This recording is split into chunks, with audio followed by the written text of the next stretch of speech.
Okay, Unit 1, Basic Math Operations.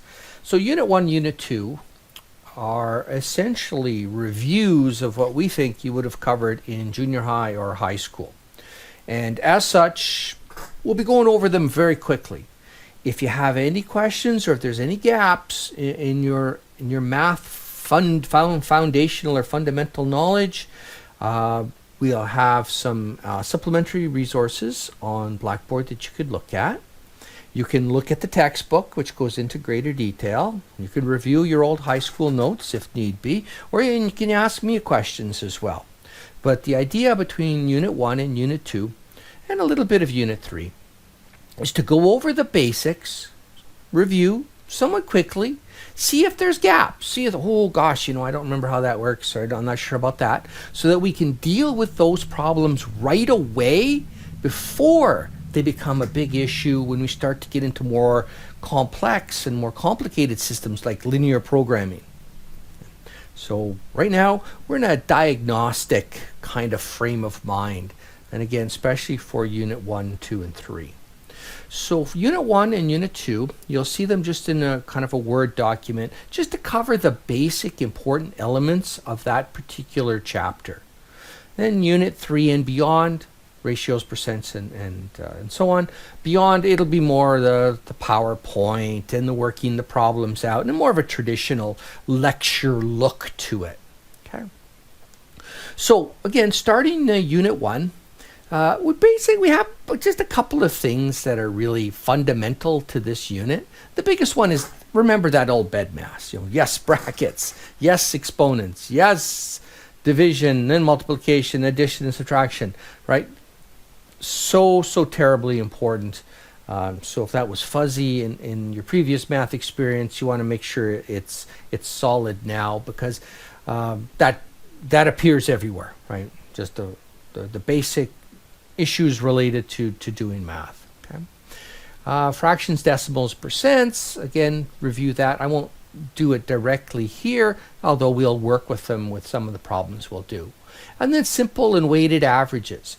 Now, the deal with simple versus weighted is not so much that the math is complicated, right? It's just that when to use one versus when to use the other, right? I mean, simple averages, you've been working with those since you were just a wee little mathematician in elementary school, right? So that you're familiar with. Weighted averages, not so much, right? I mean, maybe you worked out, okay, I've got this mark going into the final exam, and what do I got to get on the final exam to achieve this, that, or some other goal, right? That essentially involves using weighted averages. The same thing with probabilities when you were finding expected values in the probability and statistics unit in Math 30, right? You worked out expected values, and those are essentially weighted averages. Weighted by what? By their probability of occurrence. Right? And in that case, the weighting factors all added up to 1, because of course the sum of all the probabilities are 1. So that was, a special case of a weighted average. We'll deal with situations where those weights don't have to add up to 1 necessarily. Maybe they do, maybe they don't. Okay, so we're not going to be so restricted on what the weighting factors must multiply up to. So when we review that basic weighted average formula, we see that it's the weighted factor. So we look at the numerator, weighted factor times by the particular value, and then that little capital sigma, or that funky little Greek letter at the beginning, capital sigma, just means we then all add them up. So notice we're doing the multiplication first, weighted factor times by its value, and then we sum them all up. Not so bad, numerator all taken care of.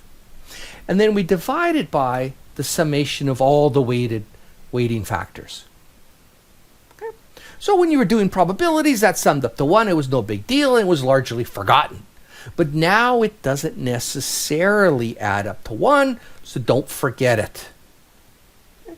Now, in the case where all the weights are equal, this just reduces to the simple average. Right? So your simple average that you do since you were a wee little mathematician in elementary school is essentially just a special case of a weighted average. That special case being where all the weights were the same. Okay. So not too scary, but we'll see some questions so that we can kind of look and see what does a question look like that's asking for a simple average, what does it look like that's asking for a weighted average. And that's the hardest part when you're working with averages here. It's not so much the actual mathematics of doing the calculation are actually fairly straightforward. It's recognizing which calculation do I have to do. And that'll be a theme that will be recurring throughout the entire course. It's not that the math itself is really onerous or complicated. It's just recognizing what calculations are necessary. Right? So that's tricky. That's also much more important. Another couple of calculations where we deal with some special cases in Unit 1 and following through in Chapter 1 in that text is GST and HST calculations. These are essentially value-added taxes. So we're all familiar with the GST in Alberta, but our our fellow Canadians in Ontario and the Maritimes have versions of the HST where they've harmonized the GST with their provincial sales taxes. And Quebec operates somewhat similarly, but a little bit differently in the filing and stuff like that. Okay, so essentially this is a value-added tax. So you're remitting based on your extra value that your firm has added. And so one looks at the value of the outputs, GST-able outputs, and then subtracts from that values of your raw materials or inputs or intermediate goods that you may have added, services that you may have employed, and so on that were GST-able. Subtract the two, and the GST that you remit is based on that differential. And for us, it's 5%. Another example of special calculations or averages in a way is property tax.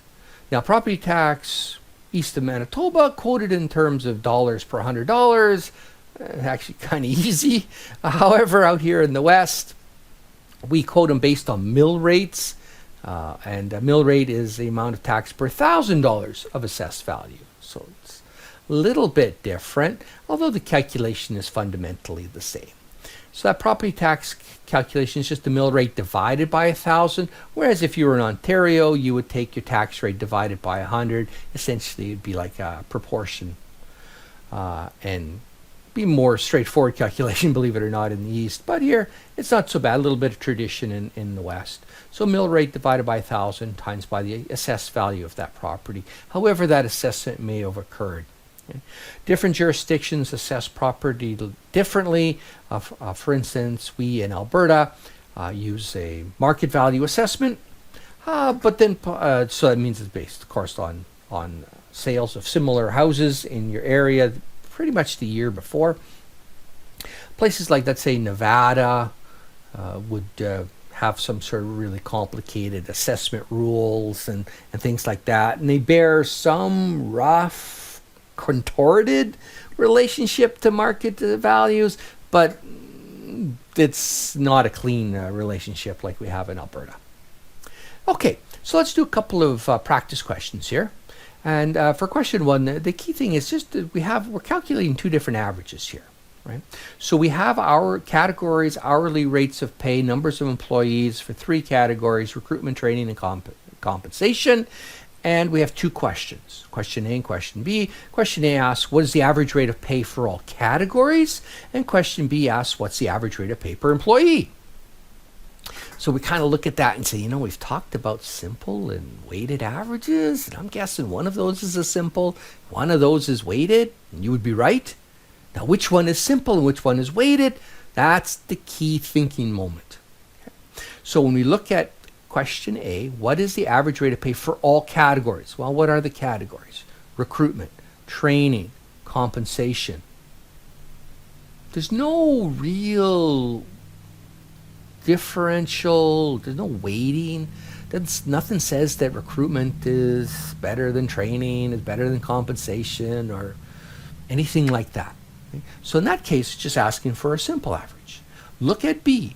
What is the average rate per employee?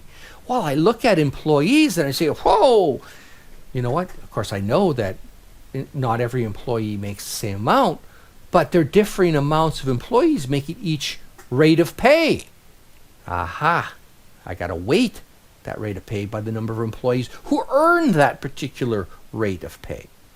So there was our distinction between a simple average, which we see in A, and a weighted average that we see in B. So A's simple average, and we just sum it up and divide by the number of categories. So 30.45 plus 20.20 plus 22.45, all divided by 3, and we get $24.37. Okay. So again, straightforward. We're very familiar with this structure. We've done it this way for a long time. So we're all good with that way. B, it's the weighted average. So how do I calculate that weighted average? Well, I kind of reference my formula, right? So let's go look at that again just to refresh.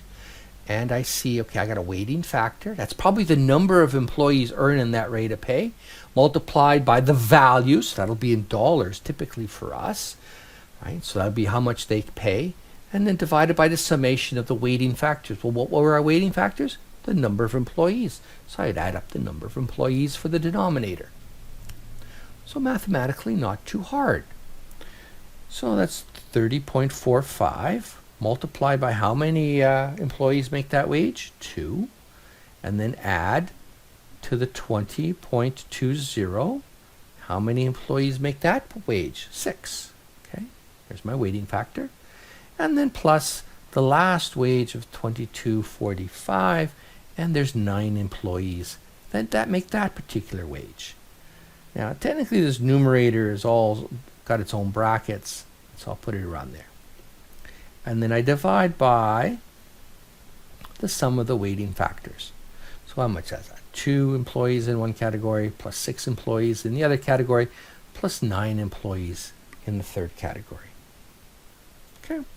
That gets me 384.15 divided by 17, and our average pay $22.60 per employee. So the average employee makes $22.60. The average rate for all categories was $24.37.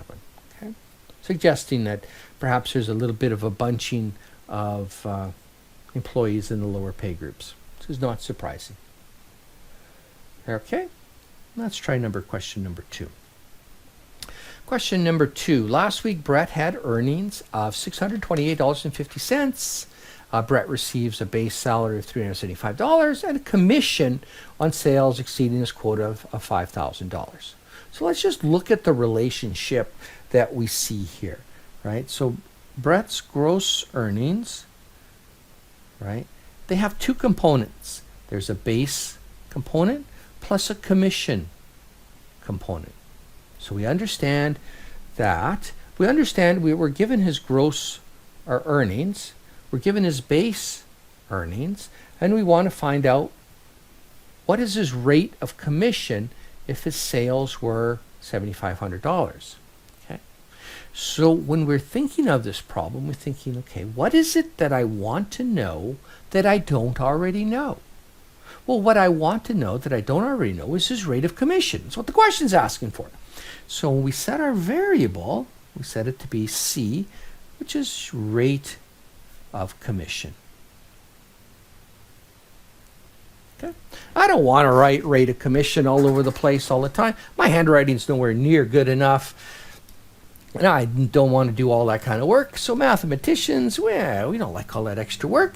Instead of writing rate of commission, we just go C. Ooh, 1 letter. It beats 4, 6, 8, 10, 12, 14, 16 letters. Wow. Look at that efficiency. I take 16 letters plus 2 spaces turned into one letter. Amazing. Now, that rate of commission, we suspect, is going to be very important in calculating how much commission that Brett earns, right? Okay. So now let's bring our relationships and our variable and now incorporate some of the information that we have in the question.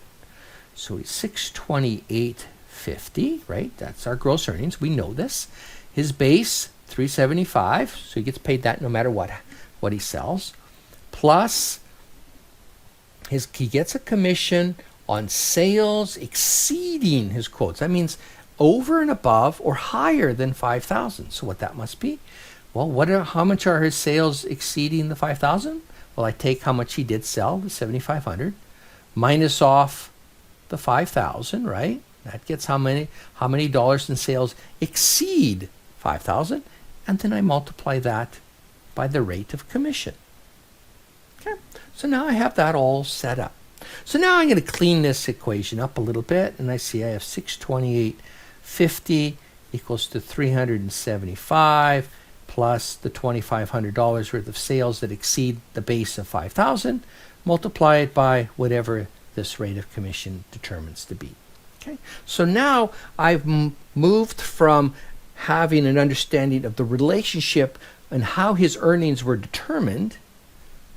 Then I plug in some relevant information from the question, and I use that to come up with a mathematical equation that essentially describes how his earnings are calculated. Okay.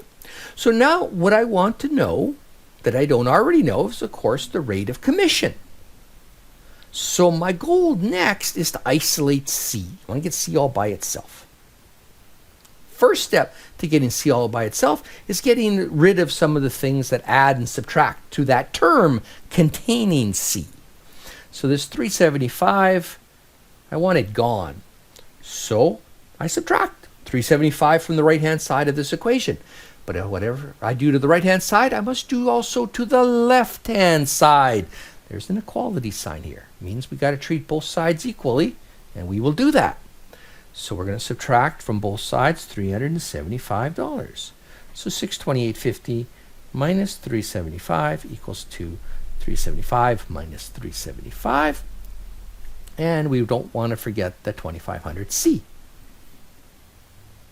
Okay. So that gets us to 253.50 equals to 2,500C, right? Those 375s cancel each other out. So I'm a little step closer to getting C all by itself. Next step, how do I get C all by itself? Divide both sides by the coefficient in front of C, aka $2,500. And I get C equals to 0.1014 or 10.14%. And I'm all set, all done. Question 2 all wrapped up. Right? Now the key thing to sort of get a feel for in question 2 is this idea of taking a relationship that you see expressed in words in the problem and start the process of translating that into a mathematical equation. That is a key skill that we will be using over and over and over throughout Finance 113. Okay. Let's do this last question. So we're now calculating property tax. And so Alan has just received his property tax assessment and property tax notice for his rental property. It lists the assessment value of the house at $353,200 and the mill rate is 5.424235. Calculate the municipal property tax for this property. So this is actual real information here. So reading that off, and I go and I look at my formula, and I see property mill rate divided by 1,000, right, times by the assessed value of the property. Okay, so my property tax is that mill rate. And of course, that mill rate's got this big, long, six decimal, value, 424,235. I get my hourly pay from McEwen. It's got 6 decimal spots too. And then multiply it by, and I'm looking for the assessed value, which was $353,200. Okay. And then I end up with property tax of $1,915 and about 84 cents. And that just represents the municipal property tax. If you ever look at a tax bill, you'll also see that there's an educational tax component as well. And I think that added about another $1,000, $1,100 or so to the total amount that I was owing. So that's A.